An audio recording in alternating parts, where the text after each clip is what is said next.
everybody, welcome back to Off the Grid Tiny House. Here in episode 21, we're going to start by installing our cabinets.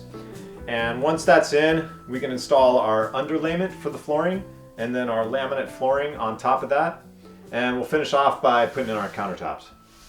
So cabinets are super easy to install. You can see I just built a little jig here to hold the cabinets up, the wall cabinets.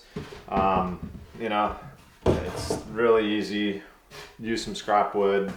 And so what I did is I just set the cabinets on top of this, and then you can see just a few screws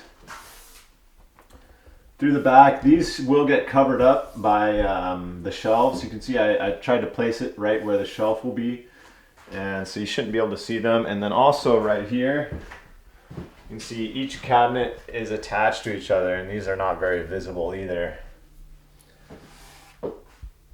You can't really see them anymore because I installed the flooring, but these do have some shims, and you can see where I just cut them off. So you just want to make sure they're nice and level, and then the base cabinets also get screwed into the studs just the same. You can see how I've got some cutouts for the plumbing. So you can also see here how I've got a little cutout for this pipe going through. If you'll remember, this was always above the floor and kind of looked weird, but now you can see how the cabinet doesn't start until like right here. So all of this is just empty space under here, and that's why I utilize that empty space for this pipe because it's such a long run and it needs to slope down at 1/4 inch per foot the whole way.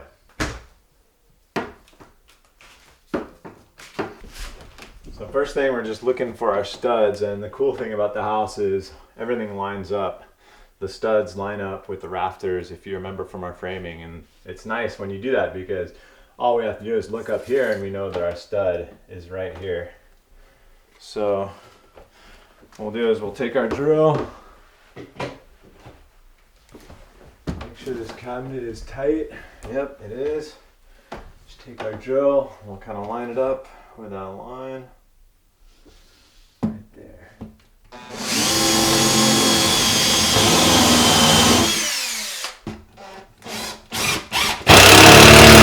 It's very easy to know if you hit the stud or not. If it just goes right in, well then you just hit drywall. But if you hear that and you can feel like it's biting into something, well you know you hit the stud.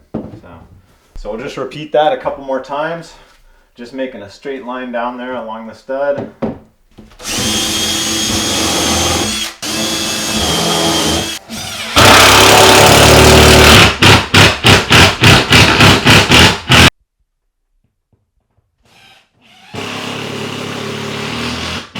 So once you got the back of the cabinet attached, it's always a good idea to attach the sides.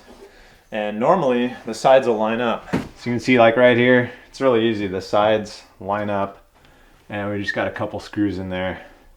Holds the cabinets all together. So for this one, they don't quite line up. We've got the front of one cabinet here, we got the front of this cabinet here, because you know, if we lined this cabinet up with the rest, you'd have to reach over the fridge.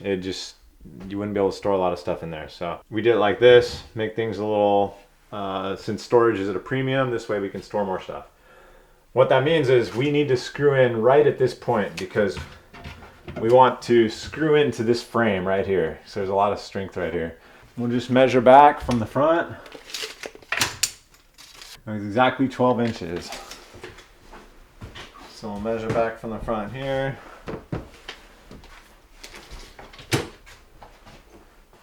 12 inches. So the first drill bit we're going to use is just a guide for the hole, so it makes sure that the screw is going to go in straight.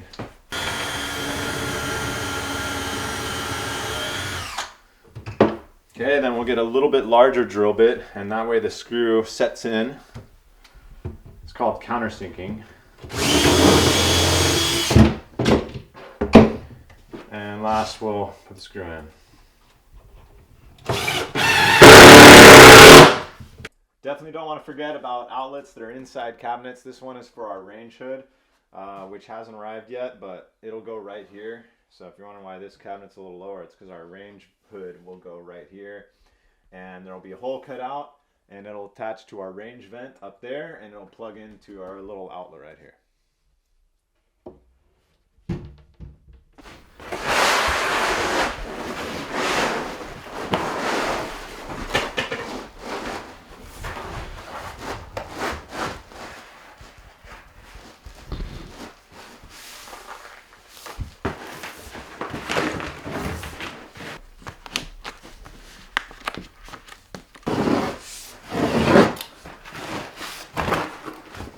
So underlayment has several purposes. You can see it's got just a little bit of foam. It's a little bit of insulation, it's a little bit of comfort. It's also got a vapor barrier. So this layer of plastic, in case you spill something, it's gonna just get held up right here. It's not gonna sink down into the house. So it's very important, and it just goes right on top of the subfloor and underneath the flooring. And it's got a built-in little system here where this is tape and the vapor barrier just folds over onto the tape, and that way you get a nice seamless vapor barrier all the way across.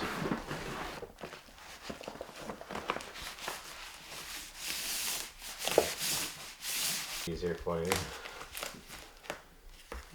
Yeah, you can see some places it's like rolling up, but that's fine. Once we put the flooring on, you won't notice it.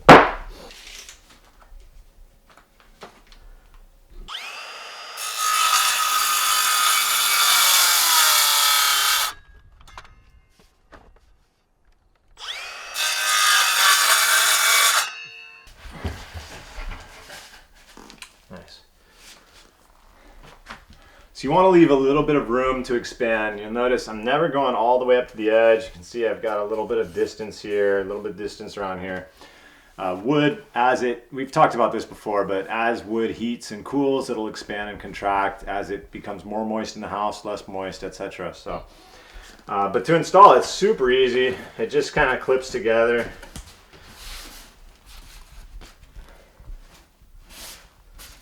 Sometimes you need to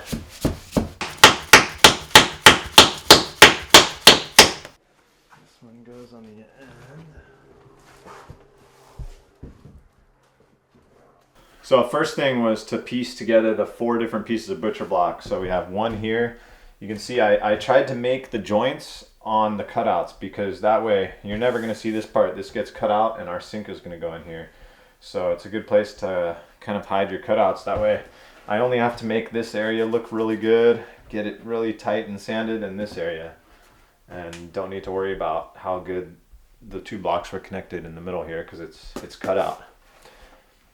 And I used a biscuit joiner to connect the 2, and also some pocket screws. So biscuit joiners are really cool. Basically what it does is it puts a little notch out. We put this little biscuit in, we put a matching notch on the other side, and then we can tie the 2 together. So I just got some scrap pieces to demonstrate, but first thing you want to do is get them lined up however you want it. Once they're lined up just how you want them, you just take a pencil and just make a couple of marks like that. And then we'll take our biscuit joiner, and there's a line right there. And you want to match that line up with the line we just made. And turn it on, hold down tight.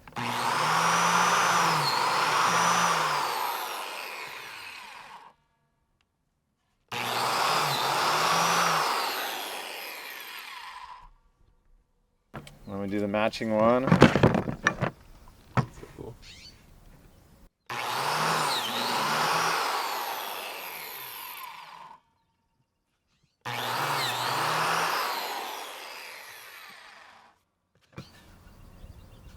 And then we can glue our biscuit in and put some glue on the other side, and that just gives a really nice strong bond. So what I did for the countertops is not only use those biscuits, but also use some pocket hole screws to really draw the 2 pieces together. Screws are really good at pulling things together, whereas a nail pushes it together. So when you want to pull 2 things, a screw works really well. So you want to try and flip it over to the back, and you can line up your pocket hole jig on one side. I mean, those pieces are too small, but basically you can see this just has kind of an angle, and so as you drill, it's going to drill a little angle in there, and you can just get that going there, and then you can see here how we've screwed it in. So this will make a nice cutting board. I'll use this as our cutting board, make it nice and pretty, and then we have the cutout for the induction over here, and this will make a nice cutting board too. So So here's where the dishwasher is going to go, but before we put it in, I got these little corner brackets, and just these are going to really help make sure that the countertop is nice and secured. So we'll just a couple screws into here, a couple screws into this stud back here, and then a couple screws going up into the countertop. Wood fill is really nice for filling these little cracks right here.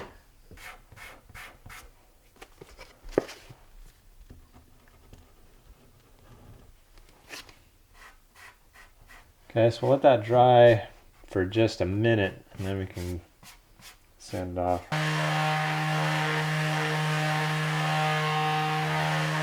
So the places where we cut, we're just going to use a router, give it a nice rounded edge.